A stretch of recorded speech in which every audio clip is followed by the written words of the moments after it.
Live from New Delhi, you're watching DD India Live, India's voice to the world. I'm Tanvi Taneja, coming up in the next 30 minutes. India fires back at Trump's additional 25% tariff move, terms it unfair, unjustified and unreasonable, asserts to take actions necessary to protect national interests. Trump to impose 100% tariffs on all semiconductors and chips coming to the US, while Apple pledges $100 billion new investment, hoping to sidestep potential tariffs on iPhones. US President says there's a good chance of his meeting with Vladimir Putin next week. This comes as US envoy Steve Witkoff holds talks with the Russian president ahead of the Friday deadline for Moscow to agree to end the Ukraine conflict.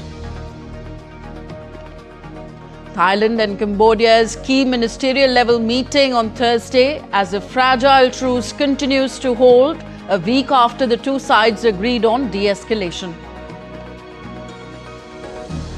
Uttarakhand Chief Minister oversees large-scale rescue operation in flood-hit Dharali. Indian Air Force joins the operation amid bad weather. At least 190 people rescued so far. Met Department warns of heavy rainfall today.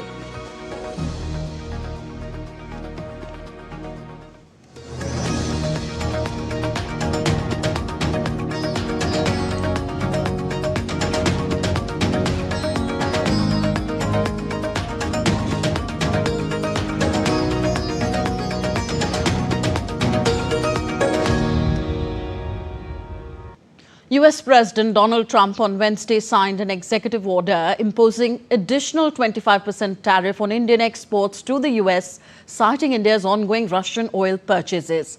India has fired back at the US Trump's administration's additional 25% tariff move and said that New Delhi had already made clear its stance on imports from Russia. India's External Affairs Ministry in a statement said that the US has in recent days targeted India's oil imports from Russia. The statement added that India has made clear its position on this issue, including the fact that India's imports are based on market factors and done with the overall objective of ensuring the energy security of 1.4 billion people of the country. It is therefore extremely unfortunate that the US should impose additional tariffs on India for actions that several other countries are also taking in their own national interest. India reiterated that these actions are unfair, unjustified and unreasonable. The statement added that India will take all actions necessary to protect its national interests. After the latest order, the total US tariff on Indian goods will be 50%, while the initial duty becomes effective on August the 7th. The additional levy will come into effect after 21 days. The additional tariff will be imposed on all Indian goods imported into the United States, except for goods already in transit or those meeting specific exemptions. Industries that will face the impact of these tariffs include textiles, gems and jewelry, seafood, leather and footwear, animal products, chemicals and electrical and mechanical machinery. Products exempt from these elevated tariffs are pharmaceutical items, energy resources such as crude oil, refined fuels, natural gas, coal and electricity, critical minerals and various electronic components including computers, tablets, smartphones, solid-state drives, flat panel displays and integrated circuits. The Global Trade Research Institute on Wednesday called the US's decision to impose an additional 25% tariff on Indian imports hypocritical, highlighting Washington's selective approach towards its allies and China when it comes to their trade relations with Moscow. The GTRI in its statement stated that the US had overlooked Russia's trade with the European Union and China, noting selective enforcement on India, exposing Washington's hypocrisy. According to the data given by GTRI, Global Trade Research Initiative, China purchased $62.6 billion of Russian oil in 2024, surpassing India's $52.7 billion. Yet, Beijing faces no punitive tariffs.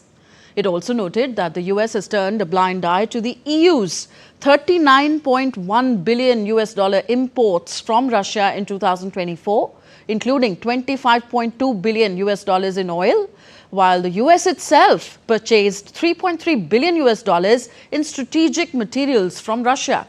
It stated that this selective targeting not only threatens India's 86.5 billion US dollars in annual exports to the US, but also raises questions about the credibility of US trade policy, as the move is expected to potentially reduce Indian exports to the US by 40 to 50%.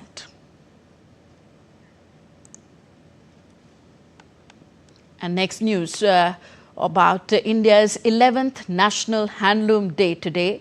President Draupadi Murmu will present the prestigious Sant Kabir Handloom Awards and National Handloom Awards for 2024 at Bharat Mandapam in New Delhi.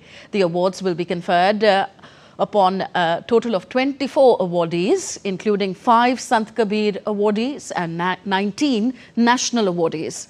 This recognizes the work of weavers, designers, marketers, startups and producer companies who've made a difference in this field.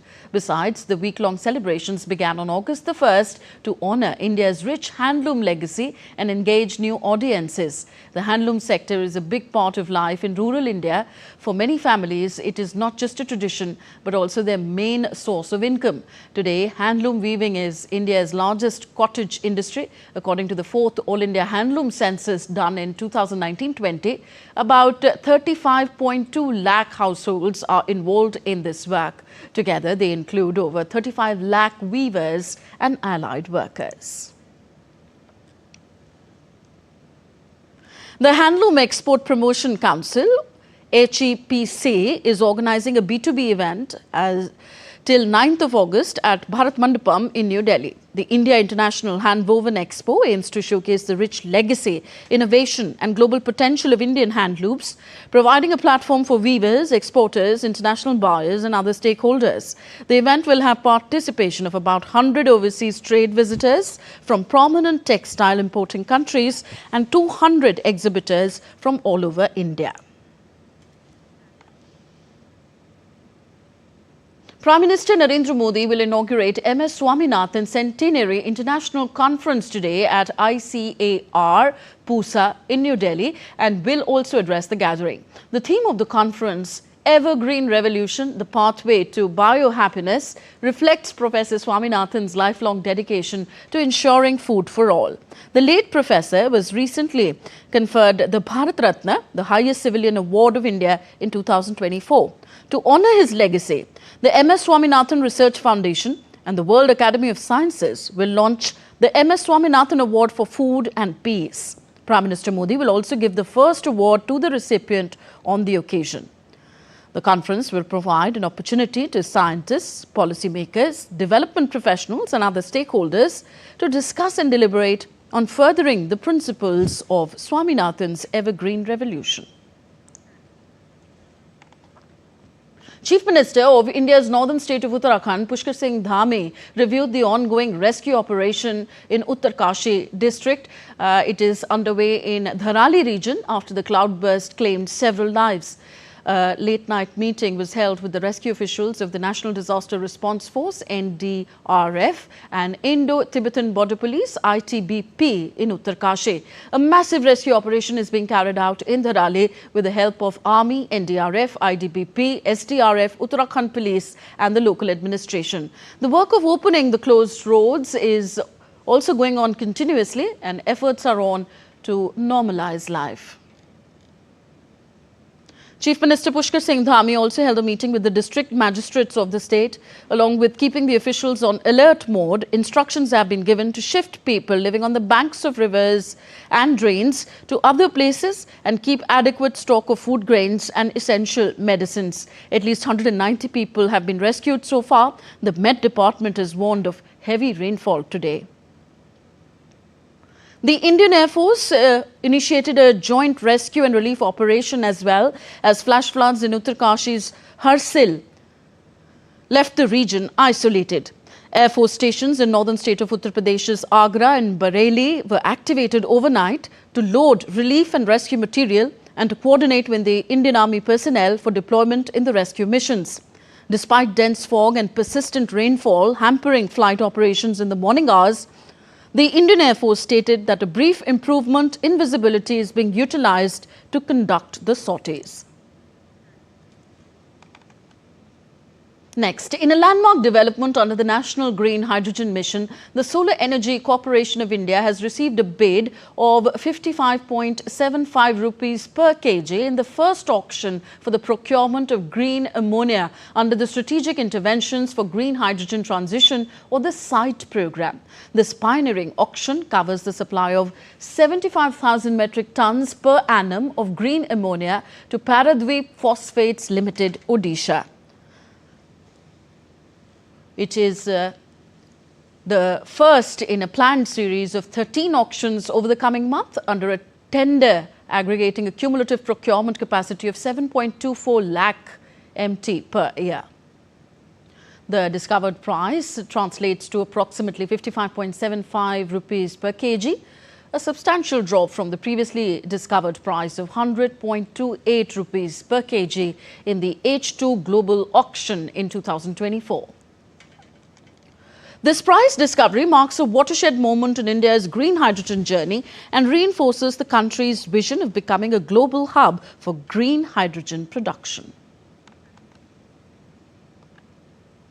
You're with us on DD India Live, still to come on the show. Ghana's defense minister dies in a military helicopter crash on Wednesday. The tragedy kills 8 people. 5-day NAIMA Nepal Mobility Expo begins in Kathmandu. Companies from India, China, Japan and the UK set to showcase their innovations.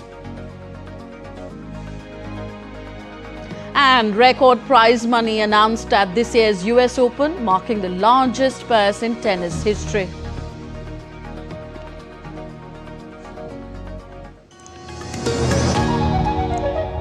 Can the US launch a bombing campaign against Iran? The Philippines vessel suffered structural damage. The saga of child sexual abuse is the United States China's debt trap strategy. Truth is stranger than fiction. But sometimes hard to uncover.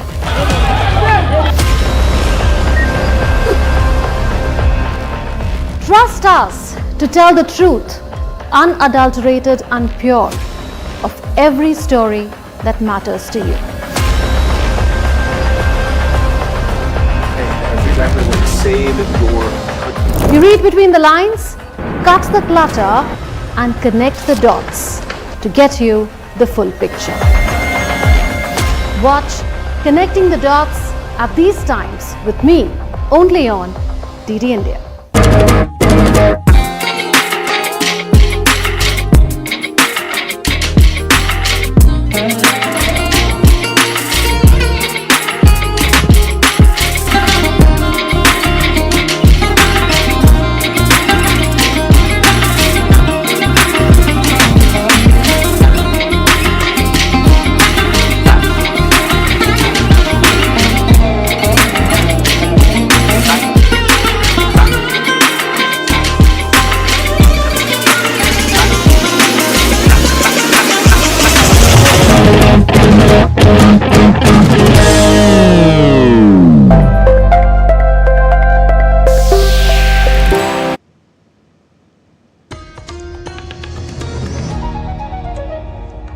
Welcome back. You're watching DD India Live. I am Tanvi Taneja. US President Donald Trump said that he would impose a 100% tariff on computer chips and semiconductors, adding that companies that manufacture computer chips in the United States would be spared from the tax. Trump told reporters in the Oval Office on Wednesday that the new tariff rate would apply to all chips and semiconductors coming into the United States, but would not apply to companies that had made a commitment to manufacture in the US. The announcement came more than 3 months after Trump temporarily exempted most electronics from his administration's most onerous tariffs. We'll be putting a tariff on of approximately 100% on chips and semiconductors. But if you're building in the United States of America, there's no charge, even though you're building and you're not producing yet in terms of the big numbers of jobs and all of the things that you're building. If you're building, there will be no charge. Trump also said he could announce further tariffs on China over its purchases of Russian oil. Trump told reporters that he expected to announce more secondary sanctions aimed at pressuring Russia to end its conflict in Ukraine. Last week, U.S. Treasury Secretary Scott Bessent warned China that it could also face new tariffs if it continued to buy Russian oil. While South Korea's top trade envoy Yeo Han-koo announced on Thursday that major chip makers Samsung Electronics and SK Hynix will be exempt from 100% US tariffs on semiconductors. Speaking on radio, Yeo emphasized that South Korea secured the most favorable tariff rates for chips under a recent trade agreement with Washington. This deal, finalized after intense negotiations, bolsters the competitive edge of South Korea's semiconductor industry, critical for global tech supply chains.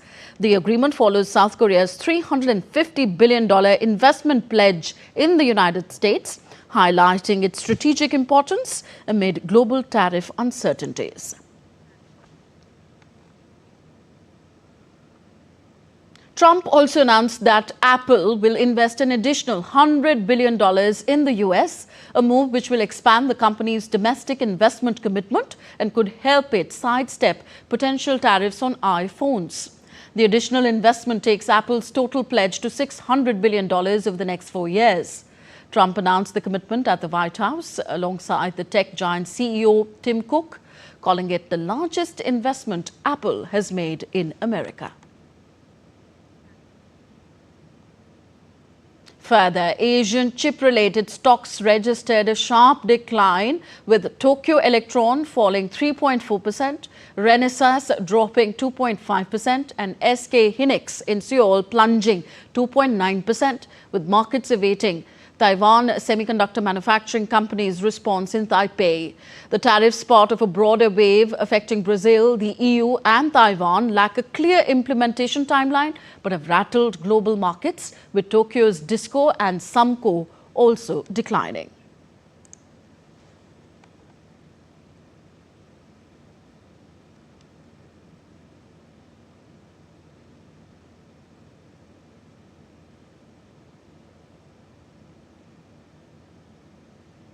US President Donald Trump could meet Russian counterpart Vladimir Putin very soon, following the talks between his special envoy Steve Witkoff and the Russian leader in Moscow. The potential summit was discussed in a call between Trump and Ukrainian leader Volodymyr Zelensky that included NATO Secretary General Mark Rutte and the leaders of Britain, Germany and Finland. Trump gave no indication where the meeting with Putin might take place. It would be the first US-Russia leadership summit since former President Joe Biden met with his counterpart in Geneva in June 2021. Putin and Zelensky agreed to a summit yet? And where and when would that be? Well, there's a very good prospect that they will. And we haven't determined where, but we had some very good talks with President Putin today. And there's a very good chance that we could be ending the end of that road. That road was long and continues to be long, but there's a good chance that there will be a meeting very soon. Donald Trump also said his special envoy Steve Witkoff has made great progress in his meeting with Russian President Vladimir Putin.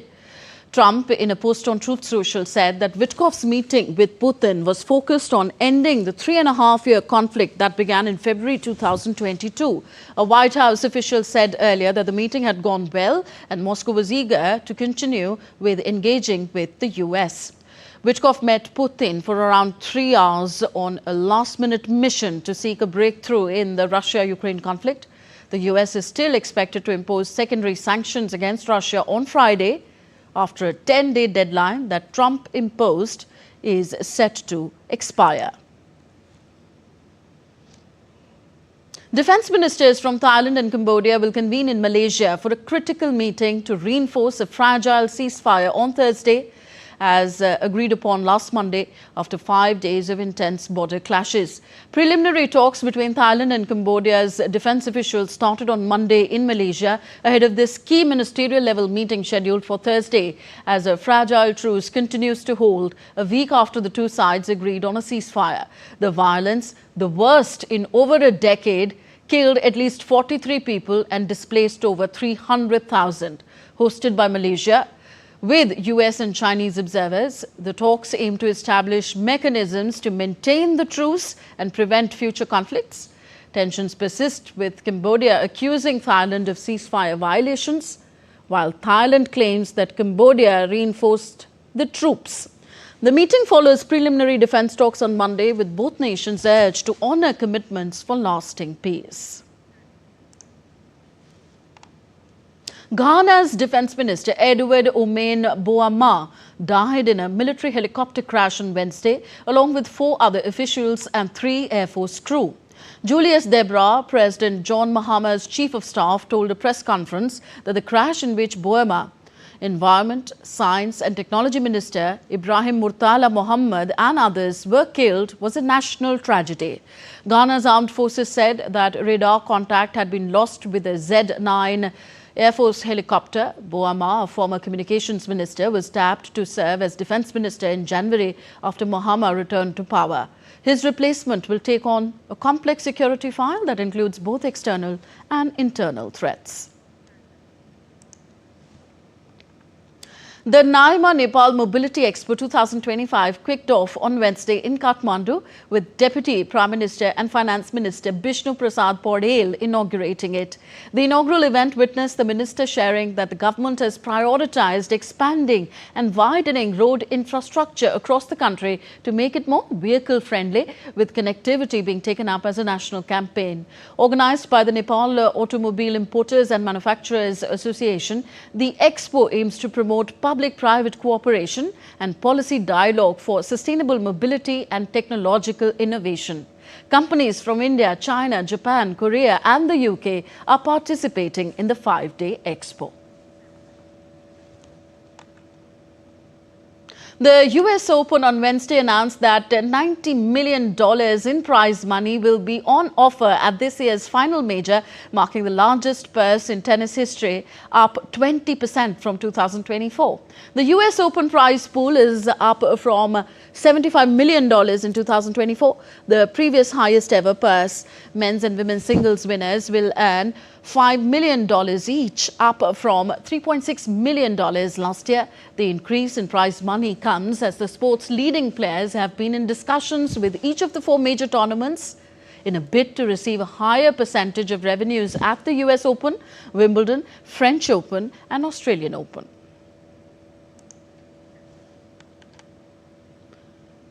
South Korean forward Son Heung-min has joined Los Angeles FC in a record-breaking Major League Soccer transfer, ending a decade-long stint at Tottenham Hotspur. Financial details of the transfer were not disclosed by either club, but the Athletic reported that Los Angeles FC paid a fee in the region of $26.5 million for the 33-year-old. Son, who joined Tottenham from Bayer Leverkusen in 2015, led the North London club to their first trophy in 17 years with a win over Manchester United in the Europa League final in May. The former Spurs captain made 454 appearances for the team and scored 173 goals, winning the Premier League Golden Boot in the 2021-22 season. Son, capped 134 times by South Korea, joins LAFC after an emotional farewell to Spurs during a friendly against Newcastle United at Seoul World Cup Stadium. And that's all for this edition of DD India Live. Do let us know your thoughts on the news of the day. Connect with us on our different social media handles at DD India Live. And you can also download our DD India mobile app for quick news and updates on the go. We'll be back with more news as it breaks here on DD India. I'm Tanvi Taneja from all of us here in New Delhi. Thank you for watching. Namaskar.